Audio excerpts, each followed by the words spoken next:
네, 오늘 말씀의 제목은 다윗의 겸손, 임재를 향한 열망입니다. 하나님께 나아가자 성전에 올라가는 노래, 이제 시편 120편부터 계속 시리즈로 하나하나 말씀을 살펴보고 있고요. 오늘은 13번째 말씀인데 13번째 시편 중에서 우리가 절반을 먼저 1절부터 9절까지를 살펴보려고 합니다. 왜 9절까지인가 보면은 이 시는 1절부터 9절까지 또 한 연이고 그다음에 10절부터 18절 이렇게 해서 딱 절반으로 나눠서 두 연으로 되어 있는데 이 두 연으로 나누게 된 기준이 바로 거기에 이 두 개의 기도 제목이 그 서두에 각 연의 서두에 나옵니다. 첫 번째 기도 제목이 바로 1절에 여호와여 다윗을 위하여 그의 모든 겸손을 기억하소서라고 하는 기도 제목이 나오죠. 그리고 쭉 내려가서 이제 10절에서 두 번째 기도 제목이 나옵니다. 주의 종 다윗을 위하여 주의 기름 부음 받은 자의 얼굴을 외면하지 마옵소서라고 하는 기도이죠. 그리고 또 이 두 연의 이 시가 전반부와 후반부가 대조되는 부분이 있는데 그것은 첫 번째 이 전반부에서는 이 1절부터 9절까지는 이 다윗이 하나님께 맹세한 것에 초점을 맞추고 있습니다. 2절에 보시면요. 여기서 그는 다윗이죠. 다윗이 여호와께 맹세하며 야곱의 전능자에게 서원하였다라고 하는 내용인 거고요. 후반부에서는 반대로 하나님께서 다윗에게 맹세하신 하나님의 맹세가 나옵니다. 바로 11절에 여호와께서 다윗에게 성실히 맹세하셨으니 변하지 아니하실지라. 그래서 이 두 시편은 서로 비슷하게 또 서로 또 비교가 되어지게 연결되어 있다는 거죠. 아주 간략하게 얘기를 하자면 첫 번째 연 1절부터 9절까지의 기도 제목은 하나님 다윗의 겸손을 기억하여 주시옵소서라고 하는 내용이고요. 두 번째 연 10절부터 마지막 절까지는요.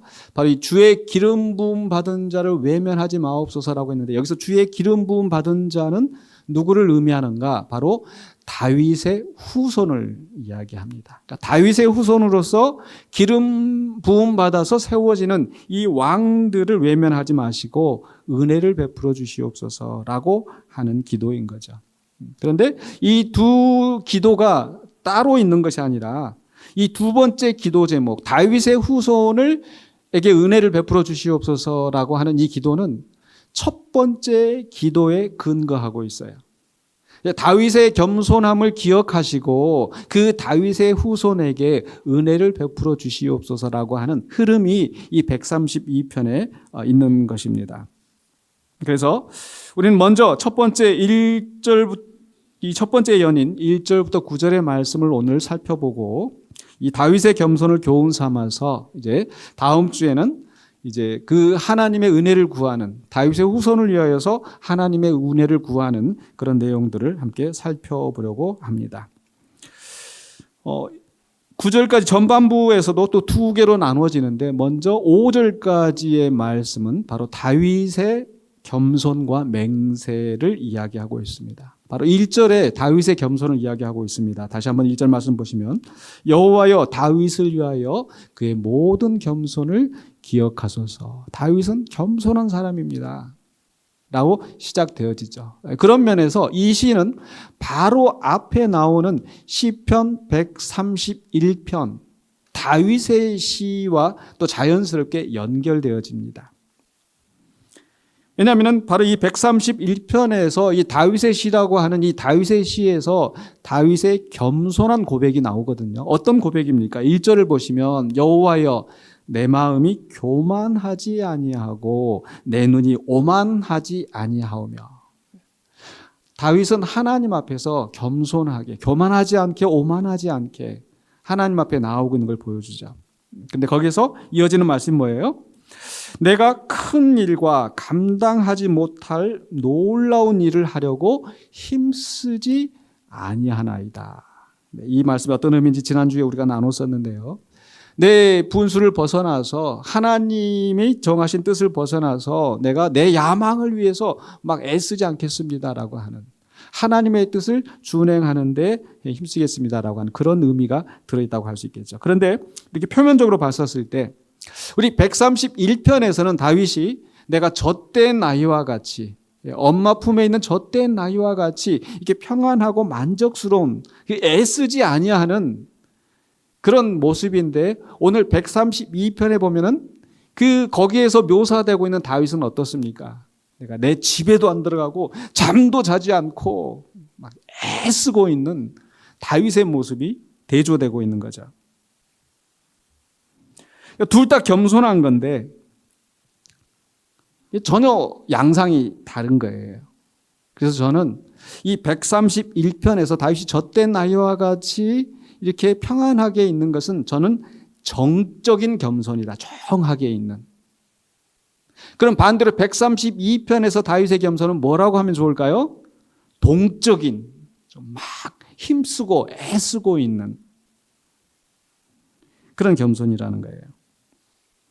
여러분, 겸손하면 우리가 생각하는 게 좀 뭔가 좀 뒤로 빠지고 좀 내세우지 않고 정적인 부분만을 생각하기가 쉬운데, 이렇게 애를 쓰고 이렇게 막 하려고 하는 것은 뭔가 조금 잘못된 것처럼, 우리 정서가 좀 그런 것 같아요. 우리 정서가.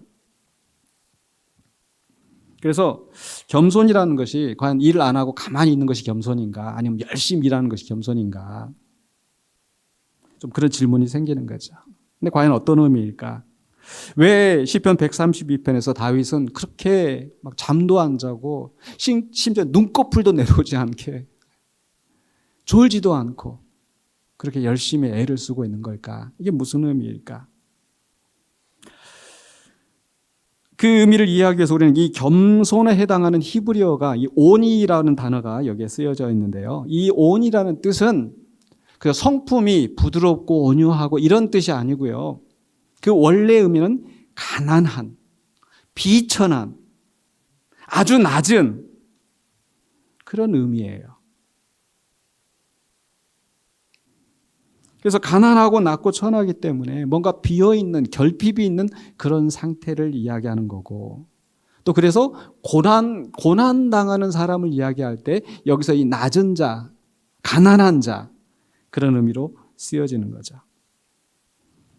궁핍하기 때문에, 낮고 천하기 때문에, 내 속에 그런 깊은 결핍이 있기 때문에, 그래서 간절히 하나님을 찾는 거예요. 저는 이것을 거룩한 결핍이라고 표현할 수 있을 것 같아요. 거룩한 결핍. 그 결핍 때문에 내 자존감이 무너지고 내 영혼이 망가지는 것이 아니라 오히려 그것 때문에 하나님을 더 간절히 찾게 되는 거룩한 결핍. 그게 예수님께서 산상수훈에서 말씀하셨던 심령이 어떠한 자는 복이 있다고 그랬어요? 가난한 자는 복이 있다. 그러니까 먹고 살만하니까 뭐 굳이 하나님 안 찾아도 되는 그런 상황이 아니라. 그래서 다윗의 겸손을 기억하옵소서라고 하는 이 기도는 다윗이 성격적으로 또 그런 어떤 사양하고 그런 것이 아니라 바로 하나님을 향한 간절한 결핍이 있었다는 거예요. 하나님 없이는 살 수가 없어요. 하나님의 임재 없이는 내가 만족할 수 없어요. 그래서 하나님으로부터 떨어져 있을 때 간절히 하나님을 찾는 그러한 겸손. 그래서 동적인 겸손일 수밖에 없는 거예요. 그만큼 하나님을 간절히 찾기 때문에, 그래서 그 하나님을 찾기 위해서 어떤 고난도 어떤 난관도 마다하지 않고 헤쳐나가는 그런 열정. 그게 이제 그 다음에 2절로부터 5절에 이어지는 다윗의 맹세하고 연결이 되어집니다. 말씀드린 것처럼 이 전반부는 다윗의 맹세에 초점을 두고 있는데, 다윗의 맹세는 어떤 맹세인가? 2절로 3절에 그가 여호와께 맹세하며 야곱의 전능자에게 소원하기를 내가 내 장막집에 들어가지 아니하며 내 침상에 오르지 아니하고. 왜 집에 안 들어가는 걸까요? 그 다음에 이어지는 말씀 4절로 5절에 계속해서 내 눈으로 잠들게 하지 아니하며 내 눈꺼풀로 졸게 하지 아니하기를. 내가 잠도 안 자고 뭘 하겠다는 겁니까? 여호와의 처소, 곧 야곱의 전능자의 성막을 발견하기까지 하리라 하였나이다. 하나님 없으면 안 되겠기에 간절히 하나님을 찾아서 그 하나님을 찾기 전까지는 하나님의 처소와 지금 내 장막이 지금 대조되고 있잖아요. 하나님의 임재하심이 있는 그곳을 찾기 전에는 내가 내 집에 가서 발 뻗고 편히 쉬지 않겠습니다. 라고 하는 그 열정. 간절히 하나님을 찾기 위해 애를 쓰고 있는 그 모습이 바로 겸손이라는 거예요. 이게 다윗의 겸손입니다. 그 다윗의 겸손은 결국 조용히 가만히 있는 겸손이 아니라 동적인 겸손이라고 그랬죠. 근데 사실 따지고 보면은 이 131편에서 나오는 젖된 어린아이와 같이 있는 이 정적인 겸손하고 132편에서 나오는 동적인 겸손하고 서로 모순되는 게 아니에요. 동적인 겸손은 왜 동적인 겸손이 나옵니까? 내가 하나님 없으면 못 살겠으니까 하나님을 간절히 찾아가는 그런 열정이잖아요. 그런데 정적인 겸손은 뭐예요? 그 하나님을 찾았어요. 찾았는데 여전히 불안해하고 여전히 뭔가를 해야 될 것 같고 그런 마음이 아니라 그 하나님을 찾았기 때문에 편안히 있는 정적인 겸손으로 하나님 안에서 만족과 평안함을 누리는 거죠. 그래서 겸손이라고 하는 것은 그저 뒤로 빠지고 조용히 있고 그것만이 겸손이라는 게 아니라는 거예요. 그래서 저는 이 말씀을 준비하면서 특별히 우리 교회가 지금 직분자를 세우고 있는 일을 앞두고 있는데 저는 이 직분을 두고서도 정적인 겸손과 동적인 겸손이 있다. 이런 생각이 들었습니다. 즉 직분을 이제 위하여서 제가 우리 후보자들을 우리 당회에서 이제 택하고 또 이제 개별적으로 또 이제 의사를 확인하고 이렇게 했었을 때 또 이 직분자뿐만 아니에요. 우리 교회 안에서 또 이제 연말 연시가 되면은 각 전도회 회장을 뽑는 일, 또 목자를 세우는 일 이렇게 할 때 제가 제일 힘든 게 뭔지 아세요? 연말 연시 되면 제일 골치 아프고 힘든 게 다들 안 하려고 하신다는 거예요. 내가 어떻게 회장을 해요? 내가 어떻게 목자를 해요? 심지어는 대표 기도할 때도 저는 못해요. 우리 교회 모태 신앙이 참 많아요. 모태. 이것도 못하고 저것도 못하고 모태 신앙. 근데 그게 하나님이 그런 모습을 좋아하실까? 그러니까 좀 그런 비슷한 사람이 성경에도 있었어요. 출애굽기 3장에 보면 모세 하나님께서 내가 너를 통해서 내가 이스라엘을 구출할 것이다. 내가 가라라고 하는데 모세가 뭐라고 합니까? 내가 누구간데. 저는 말도 잘 못해요. 사람들이 나를 인정하지 않을 거예요. 이리 핑계대고 저리 핑계대고 모태 신앙에 이어서 모세 신앙. 근데 바로 이런 모세의 모습이 겸손일까? 좀 그런 것 같지 않아요. 오히려 저는 또 이 비슷한 상황에서 아주 적극적으로 나서는 사람이 있었는데 이사야서 6장에 보면은요.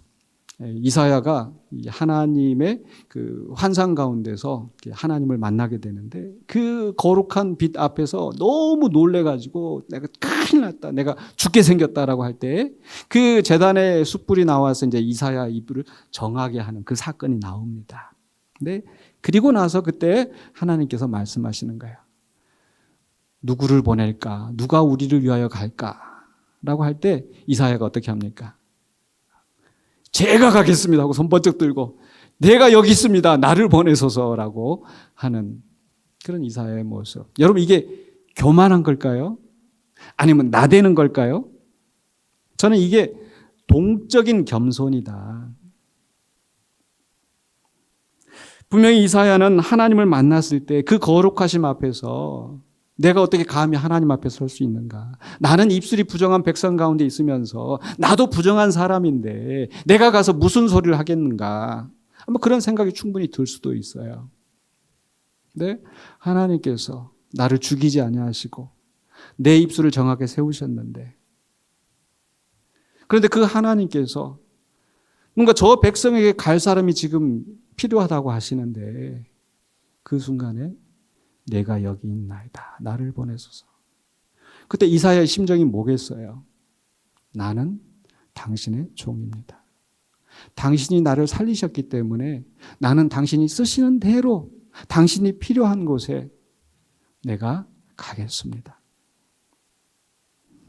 여러분 한번 생각해 보세요. 주인이 지금 이제 종들을 머슴들을 다 이렇게 뭐 지금야 그런 게 없지만은 야 저기 그 밭에 지금 곡식들이 다 희게 되었는데 지금 어떻게 해야 되지? 할 때 그때 가서 주인님 제가 가겠습니다.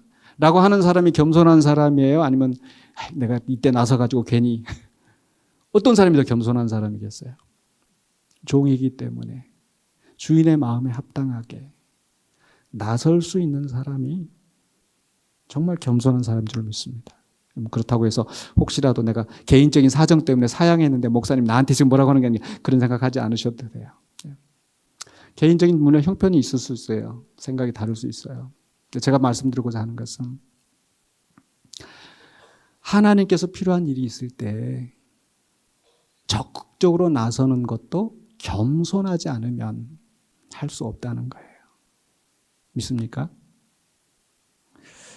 그러면 그냥 못합니다 라고 뒤로 빠지는 것이 정적인 겸손인가? 저는 그게 겸손은 아니라고 봐요. 정적인 겸손은 어떤 겸손이냐? 저는 그 성경 안에 그 모델이라고 한다면 사도 바울이 아닐까. 사도 바울이 빌립보서 4장에 보면은 이렇게 말씀하거든요.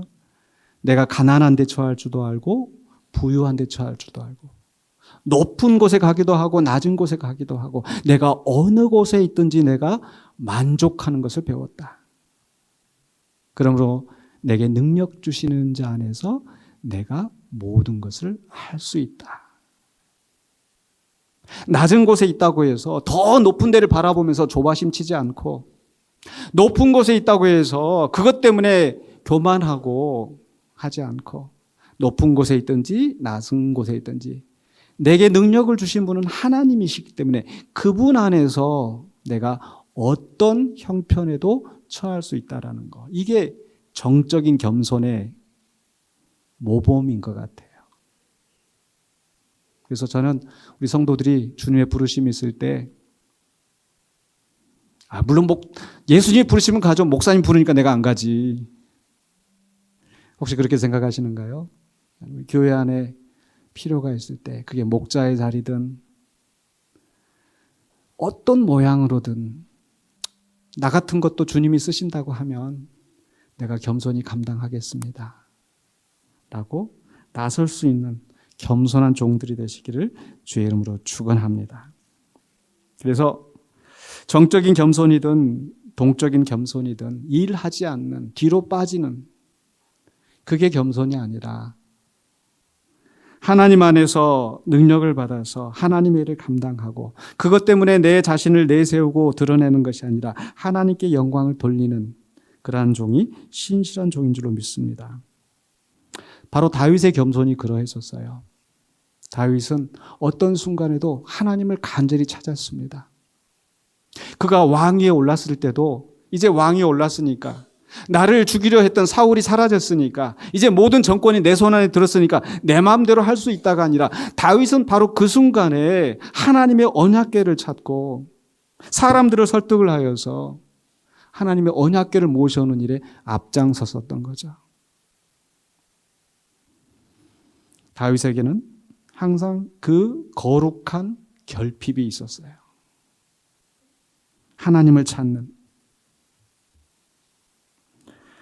그렇기 때문에 그 하나님을 찾는 다윗의 열심이 있었는데 이 다윗의 열심은 다윗의 자신에게서만 그쳐지는 것이 아니라 그 다음에 이 공동체 전체가 변화하는 공동체를 향하여 선한 영향을 미치게 됩니다. 그래서 이제 6절 이하에서는 주어가 우리로 바뀌어요. 내가 열심히 주님을 찾았습니다. 내가 주님을 드디어 찾았습니다. 라고 하는 게 아니라 6절에서는 우리가 라고 나오죠. 6절에 보실까요? 한번 6절에 보시면 우리가 그것이 에브라다에 있다 함을 들었더니 나무밭에서 찾았도다. 우리가 그의 계신 곳으로 들어가서 그의 발등상 앞에서 엎드려 예배하리로다. 내가 간절히 주님을 찾았는데 나만이 아니라 그 다윗의 통치를 받는 모든 백성들을 함께 설득하여서 하나님께 나아갈 때에 온 공동체가 연합하여서 우리도 가서 하나님을 찾고 하나님을 예배하겠습니다라고 나오게 된 거예요. 사실 사사기에 보면 사사시대에는 그 언약궤가 별로 중요하게 나타나지 않았습니다. 또 심지어 사울 때도, 다윗 바로 직전에 사울 때에도 언약궤에 대해 관심이 없었고 사울 때는 언약궤 앞에 묻지 않았어요. 근데 다윗은 달랐습니다. 역대상 13장 3절에 보면 우리가 우리 하나님의 궤를 우리에게로 옮겨오자 사울 때에는 우리가 궤 앞에서 묻지 아니하였느니라. 사울은 내가 왕인데 자기 판단이 주가 되고 자기가 좋아하는 것은 좋은 것이고 자기가 나쁜 것은 나쁜 것이고 하나님의 뜻을 구하지 않았어요. 하나님의 때를 기다리지도 않았어요. 그래서 언약궤가 사울에게는 필요가 없었습니다. 근데 다윗은 나는 하나님 없으면 어린아이와 같이 아무것도 못해요. 내가 왕이 되었어도 내가 잘나서 왕이 된 게 아니라 하나님의 뜻이 무엇인지 내가 알아야 돼요. 그런 마음이 있었기 때문에 언약궤를 가져오려고 했어요. 근데 혼자 가져오는 게 아니고 어떻게 했어요? 그 바로 앞에 역대상 13장 1절로 2절에 보면 다윗이 천부장과 백부장 곧 모든 지휘관과 더불어 의논하고 또 온 회중을 모아서 함께 이야기하면서 제사장과 레인을 모아놓고 언약궤를 찾으러 간 거예요. 그리고 그 온 회중들이 마음을 합하여서 다윗과 함께 그 언약궤를 찾으러 갔던 그 상황을 지금 이 6절과 7절에서 우리가 그것이 에브라다에 있다함을 듣고 하나님의 처소가 하나님의 장막이 그곳에 있다함을 듣고 우리가 찾으러 갔노라고 공동체가 변화된 거예요. 다윗은 그러한 열심이 있었고 또 온 회중이 온 나라가 다윗을 중심으로 해서 하나님을 찾는데 열심을 다하였습니다. 다윗은 언약궤를 모셔오는데 그치지 않고 그 이후로 이어지는 기사에 보면은 또 자기는 궁궐에 있는데 하나님의 언약궤는 성막에 있는 것을 보고 내가 하나님을 위하여 정말 제대로 된 집을 지어야 되겠다. 물론 하나님께서 허락하지 않으셨지만 그래도 다윗은 포기하지 않고 그 다음에 다윗이 한 일이 뭐예요? 하나님의 처소를 위하여서 하나님의 집을 짓기 위하여서 모든 재료들을 다 준비합니다. 그리고 역대상 마지막 부분에 보면 나와 내 백성이 무엇이 간데 하나님께서 이렇게 드릴 힘이 있게 하였습니까? 라고 하나님 앞에 감사하는 모습. 또 하나님의 집이 세워지면은 거기에 문지기들도 있어야 되고 그 성전에서 노래하는 레위인들이 있어야 되고 또 거기서 일하는 제사장들, 레위인들 그들을 위해서 창고를 짓고 그들을 위한 월급과 이런 모든 것들을 다 해줄 것들을 다 마련하고 찬양대를 조직하고 제사장의 조직을 하고 이 모든 일들을 다 다윗이 한 거예요. 백성들과 함께.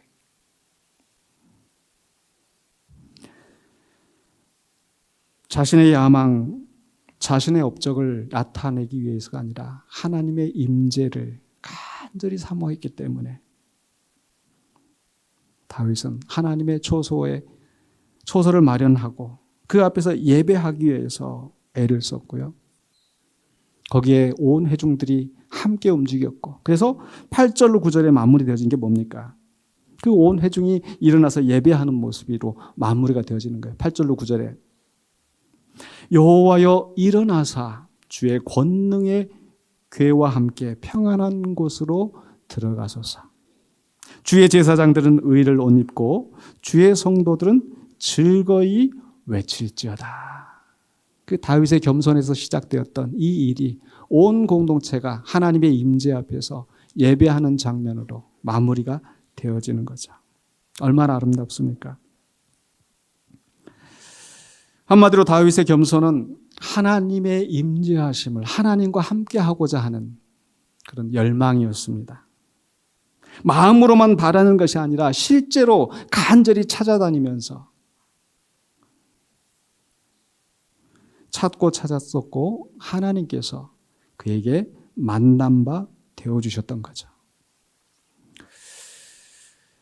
다윗은 한마디로 하나님의 집을 위하여서 하나님의 처소를 위하여서 열정을 다하였고 헌신하였던 사람이었습니다. 저는 이 점에서 여러 차례 다윗에 대해서 말씀드렸습니다마는 다윗은 곧 예수님의 그림자이다. 하나님의 마음에 합한 종이라고 하는 이 다윗의 모습은, 하나님을 간절히 찾는 다윗의 겸손은 결국 궁극적으로 예수님을 미리 보여주는 예표와 같다. 예수님은 어떤 분이셨습니까? 바로 이 땅에 오셔서 낮아지셔서 하늘 영광을 버리시고 낮아지신 분. 무엇을 위해서요? 하나님의 뜻을 이루기 위하여서. 그리고 그분은 그렇게 열심히 사역하시고 사람들, 아픈 사람들 다 일일이 안수하시면서 또 여기저기 다니면서 또 복음을 선포하고 그 지치고 피곤한 가운데서도 예수님께서 빠뜨리지 않는 한 가지가 있었어요. 그게 뭡니까? 한적한 곳을 찾아서 항상 기도하시던 예수님. 예수님 뭔가 부족해서 뭔가 필요한 게 있어서 기도의 자리로 나간 것이 아니라 하나님과 함께하고 하나님의 뜻이 무엇인지 하나님과 교제하기 위하여서 하나님의 임재의 자리로 항상 나가셨던 거예요. 우리 예수님은 하나님의 나라와 의를 이루기 위하여서 누구보다 애를 쓰고 헌신하셨던 분이셨죠. 어느 동네에서 그 예수님이 병자를 고치고 놀라운 기적을 행하는 걸 보고 우리 애가 왕으로 삼을 테니 여기서 편안하게 계십시오라고 했었을 때 우리 주님 말씀하십니다. 나는 하나님 나라 복음을 위하여 보내심을 받았다. 그래서 내가 다른 동네에 가서도 이 복음을 전해야겠나라고. 그럼 가만히 편안하게 누리시는 그런 분이 아니라 하나님의 뜻을 이루기 위하여서 전적으로 헌신하셨던 분이셨습니다. 바로 그 예수님이 우리가 따를 모범인 줄로 믿습니다.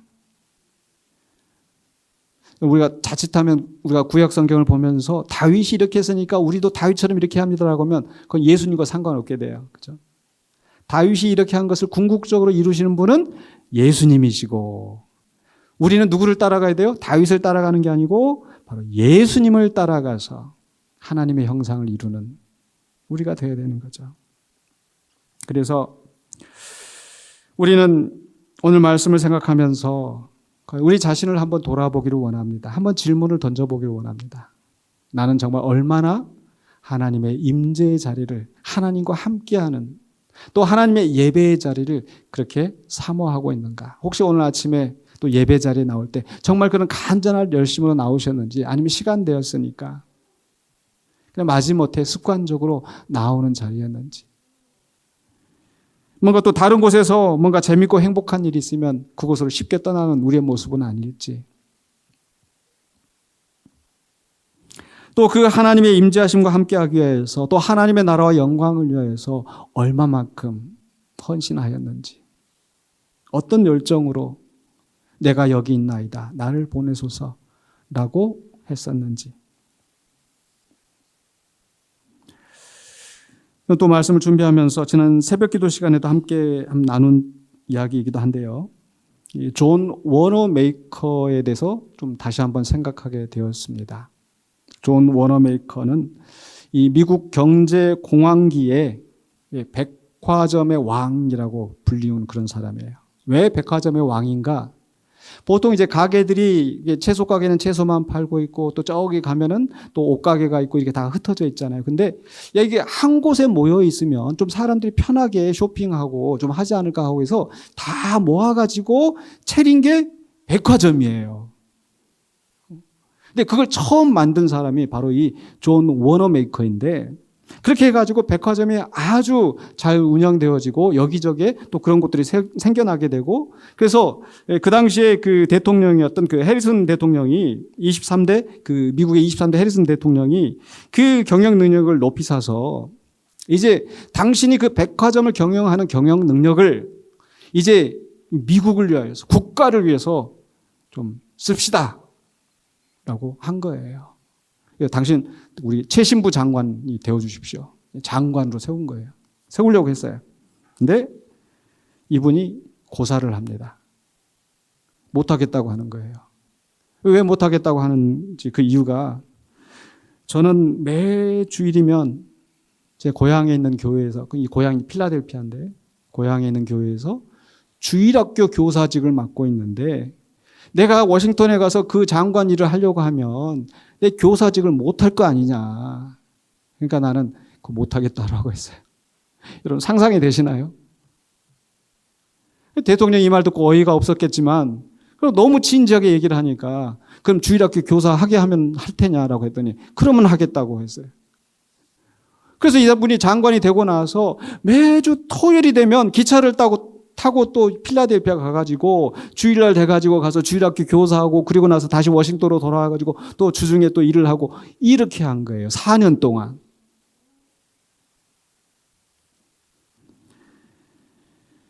그래서 이 내용을 알고 있는 어떤 기자가 한 번은 이 워너메이커한테 직접 질문을 던졌습니다.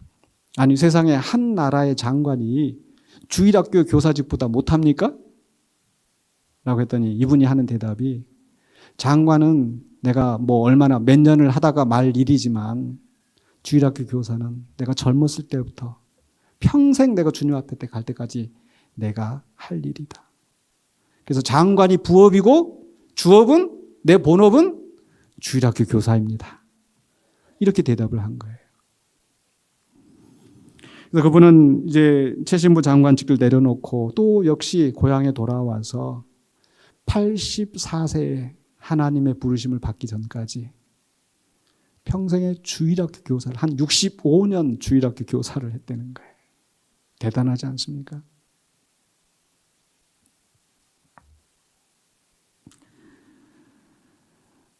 바로 이것이 하나님이 기억하시는 겸손인 줄로 믿습니다. 하나님을 위하여서, 하나님의 나라의 영광을 위해서. 나는 부족하지만 하나님이 쓰신다면 그래도 한번 해보겠습니다. 여러분들에게는 그런 워너메이커가 가지고 있는 주일학교 교사와 같은 혹시 그런 일이 있으십니까? 아까 우리 찬송가에서도 내가 가장 잘한 일은 예수님을 만나고 또 내가 가장 일은 뭐라고 그랬어요? 예수님을 섬기는 일이라고. 내 인생의 가장 선한 일은 가장 잘한 일은 예수님을 섬기는 일이라고 우리가 찬송으로 고백을 했는데 우리가 하나님 앞에 부르심을 받아서 하나님 앞에 서게 됐을 때 너 세상에 뭐가 다가왔어? 라고 물어보면 하나님 제가 이거 하나만큼은 했습니다. 라고 하는 뭐 대단한 거 아니고 어떻게 인간적으로 따지고 보면 주일학교 교사가 얼마나 대단할까요? 근데 이 하나님께서 워너메이커를 놓고 야, 너 뭐 그 최신부 장관 했다 왔지. 야, 너 대단하다. 이렇게 하시겠어요? 아니면 그 주일학교 교사한 것을 높이 사겠어요? 우리 마음속에 그런 것들이 있는지. 여러분 없으시다면 다윗이 맹세했던 것처럼 내가 하나님의 집을 위하여서 내가 이것만큼은 하겠습니다라고 하는 맹세를 가지시길 바랍니다. 그러면 이제 다음 주에 나눌 하나님의 맹세하시는 거. 너희가 맹세한 것을 성실하게 지켰기 때문에 나도 내가 맹세한 것을 성실하게 지키겠노라고. 근데 그런 것도 없이 하나님 그저 이거 해주세요, 저거 해주세요. 물론 우리가 하나님 앞에 은혜로 구원을 받은 것이지만 그 은혜로 구원을 받았기 때문에 이제는 내가 뭐라도 한번 해보겠습니다라고. 우리가 하나님 앞에 맹세하고 결단하고 나서야 되지 않겠습니까? 그래서 뭐가 있을지 한번 생각해 보세요. 저는 우리 주일학교 교사 정말 많이 필요한데 우리 대부분 제가 권면을 하잖아요. 그러면은 아유 요즘 아이들은요 내가 나이 든 사람이 와서 이렇게 하면 싫어해요 하고 하는데 워너메이커 이분은 그 80이 다 돼서도 80이 넘어서도 실제로 아이들이 핵가족화된 이 사회 구조 속에서 할머니 할아버지와 같은 그런 분들이 아이들과 소통을 하면서 그 아이들의 말을 들어주고 또 지혜로 가르치는 거 그걸 좋아할 줄로 믿습니다. 아멘 안 나오시네요? 내가 하나님의 부르심을 받아서 뭐라도 하면 하나님께서 나를 통해서 역사하지 않으실까요? 그래서 나는 나이가 많으니까 애들이 싫어할까 하지 마시고 하나님 필요하시다고 하면 내가 하겠습니다. 여러분 찬양대도 앞에 와서 찬양하는 거 제가 지난주에 말씀드렸죠. 저 설교할 때 하나도 안 떨리는데 이 앞에서 뭐 연주하고 뭐 하려고 그러면 막 얼마나 떨리고 힘든지. 기타로, 피아노로, 찬양 리더로 마이크를 잡고 찬양하는 거. 나 내세우고 나 들어 세우려고 하는 게 아니라 힘들고 어려워도 고통스러워도 한 주간 동안의 삶이 나를 정말 힘들게 했어도 그래도 주님 앞에 가서 찬양해야지. 그게 하나님이 기뻐하시는 동적인 겸손인 줄로 믿습니다. 연주하시는 분도 그래요. 지난 부활주일 우리가 바이올린 또 이렇게 해가지고 연주하는데 뭐 이렇게 아이고 우리 애기보다 더 못하네 아마 이런 생각이 들 수도 있어요. 근데 저는 제 마음속에 드는 하나의 꿈이 있어요. 제가 서울에서 그 대학생 시절 때 나간 교회가 항상 대예배 전에 그 현악 그 팀들이 있어가지고 그러니까 우리는 지금 방송으로 이렇게 나오잖아요. 그런데 항상 그 피아노, 바이올린, 첼로, 뭐 비올라 이렇게 해가 몇 분이 한 서너 분이 있어가지고 항상 연주를 했는데 그게 너무 은혜가 돼요.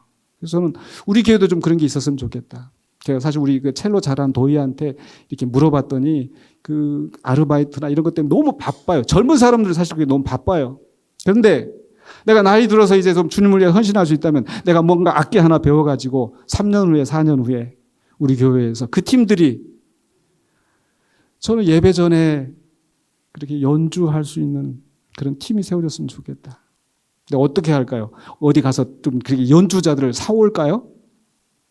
저는 우리 교회 안에서 하나님 내가 이거 나이 들어서 이거 배워가지고 내가 하나님 영광 돌리는데 내가 쓰겠습니다. 여러분 이렇게 배우시는 분이 지금 눈에 보이는데 그렇게 배워가지고 여러분 이제 전공 바꿔서 음대 진학하실 겁니까? 어디 가서 카네기 홀에 가서 연주하고 어디 TV에 가서 나오고 세상에 이런 일이 거기에 출연하시려고 배우는 거 아니시잖아요. 연습하시는 분들이 다 계속 찬양하라, 선포하라, 찬양곡들을 계속 지금 배우고 있어요. 하나님을 위한 작은 결단. 우리 매주마다 청소하는 것도 있는데 청소하는 것 이렇게들 쉽지가 않은지 청소하시는 분만 하시고 주방 봉사하시는 분만 하시고 어떤 일이라도 하나님 내가 평생에 내가 하나님 위해서 대단한 일을 저기 어디 캄보디아 가서 저 아프리카 가서 선교는 못했어도 제가 우리 교회 화장실만큼은 제가 청소했습니다. 제가 우리 교회 식탁만큼은 제가 닦았습니다. 뭐라도 하나님 앞에 대단한 일이 아니라 그저 빠지고 내가 안 해도 누가 다른 사람이 하겠지. 주일학교 교사가 아니더라도 우리 교회 여러분 내려가실 때 보면 게시판에 뭐가 있어요? 유소년부에서 기도교사. 여러분 지원하셨습니까? 아멘. 평생에 내가 내 입을 열어서 가르치지는 못해도 내가 뒤에서 기도로 내가 돕겠습니다. 그래서 우리 주일학교에 누가 있는지 이름 기억해 가면서 그렇게 하나님 앞에 기도하고 그래서 여러분 이 시간에 그냥 한 설교 듣고 그냥 흘려보내지 마시고 여러분 결단하세요. 아주 작은 일부터 뭔가 큰 거 대단한 거 하려고 하면 금방 무너집니다. 정말 작은 거. 내가 우리 주일학교를 위해서 일주일에 1시간은 꼭 기도하겠습니다. 일주일에 10분이라도 하루에 5분이라도 주일학교를 위해서 기도하겠습니다. 하나님의 나라와 일을 위해서 기도하겠습니다. 어떤 부분이라도 우리가 결심하고 나아갈 때 하나님께서 우리의 그 신실한 겸손을 보시고 또 하나님께서 우리에게 약속하신 그 맹세를 이루실 줄로 믿습니다. 그래서 어떤 모양이든 내가 그냥 조용히 있는 것이 겸손이다가 아니라 하나님을 위해서 내가 이것만큼은 감당하겠습니다. 결단하시면서 하나님의 뜻을 이루어 가시는 우리 모든 공동체가 되시기를 주의 이름으로 간절히 축원합니다. 기도하겠습니다. 사랑해 주님 은혜를 감사합니다. 하나님을 사모하며 하나님의 임재 자리에 나아가 하나님을 위해서 뭐라도 하겠다고 하던 다윗처럼 예수님처럼 우리도 주님을 본받아서 주님이 우리에게 맡기신 사명 감당하기를 원합니다. 나를 내세우고 나를 드러내는 것이 아니라 하나님의 영광을 위하여서 낮아지고 다른 사람의 유익을 위하여서 헌신할 때가 되면 하나님께서 우리를 높이실 줄로 믿습니다. 그 하나님의 나라를 바라보면서 신실하게 충성하는, 겸손히 맡겨진 사명을 감당하는 우리 모두가 되게 하여 주시옵소서. 예수 그리스도 이름으로 기도하옵나이다. 아멘.